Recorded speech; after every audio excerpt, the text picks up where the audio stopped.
எல்லாருக்கும் வணக்கம். எல்லாரும் நல்லா இருப்பீங்கன்னு நம்புறேன். நான் ரொம்ப நல்லா இருக்கேன். இன்றைக்கி கொண்டக்கடலை, கருப்பு கொண்டக்கடலை வச்சு ஒரு குழம்பு செய்யலாம் அப்படின்னு எடுத்தேன். இது வந்துட்டு மார்னிங் தான் ஊற வச்சேன். ஒரு 2, 3 மணி நேரம் ஊற வச்சுருப்பேன். இப்போது வாஷ் பண்ணிவிட்டு வேக வைக்கிறேன். கல்லுப்பு, மஞ்சள், கொஞ்சமாக பெருங்காயம் சேர்த்து வேக வச்சுக்கிறேன்.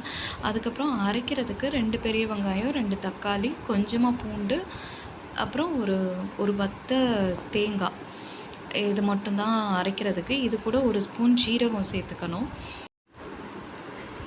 இது எல்லாத்தையுமே, இந்த 5 பொருளையுமே நல்லா கிரைண்ட் பண்ணி எடுத்துக்கலாம். இது கூடவே வந்துட்டு நான் மிளகாத்தூள், மல்லித்தூள், மஞ்சத்தூள் இது எல்லாத்தையுமே சேர்த்து அரைச்சிடுவேன். காரத்துக்கு தகுந்த மாதிரி மிளகாத்தூள், அதுக்கப்புறம் குழம்பு யூஸ்வலாக வந்து இப்போ நான் 2 வேளைக்கு செய்கிறதுனால ஒரு 6 ஸ்பூன் நான் மல்லித்தூள் போடுறேன். அதுக்கப்புறம் மஞ்சத்தூள் கொஞ்சோண்டு சேர்த்துட்டு திரும்ப நல்லா கிரைண்ட் பண்ணிடலாம். அடிக்கும்போது இதில் கல்லுப்பும் சேர்த்துக்கிறேன். எல்லாத்தையும் அரைச்சதுக்கப்புறம் லாஸ்ட்டாக தக்காளியை போட்டு அரைச்சிக்கிறேன். ஏன்னா மற்ற இன்க்ரீடியன்ட்ஸ் வந்து 1, 2 அரைப்பட்டுரும் முன்னாலேயே தக்காளி சேர்த்தா. ஸோ ஃபைனலாக சேர்த்து இதையும் அரைச்சிக்கிறேன். இது கூட இன்றைக்கி நான் சொரக்காய் சேர்த்து செய்ய போகிறேன். இல்லாதவங்க சொரக்காய் இல்லாமலே கூட இந்த கடலை குழம்பு செய்யலாம், நல்லாயிருக்கும்.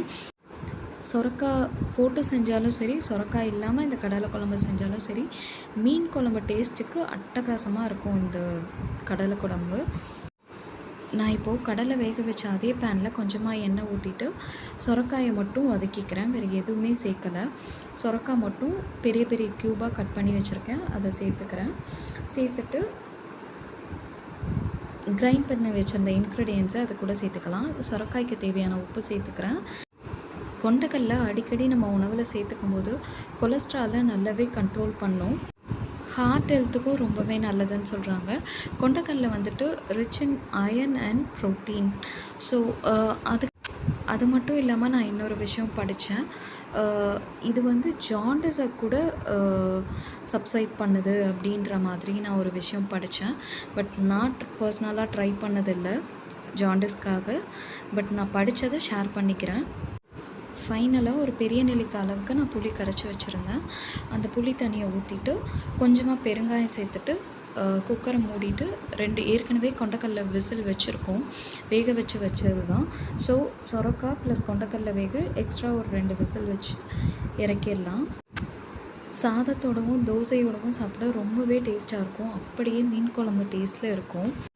நீங்களும் ட்ரை பண்ணிவிட்டு எப்படி இருந்ததுன்னு கமெண்ட் பண்ணுங்கள். இது போல் சிம்பிளான ஹெல்த்தியான ரெசிபிஸ் தெரிஞ்சுக்க நம்ம சேனலை சப்ஸ்கிரைப் பண்ணிக்கோங்க. தேங்க்யூ.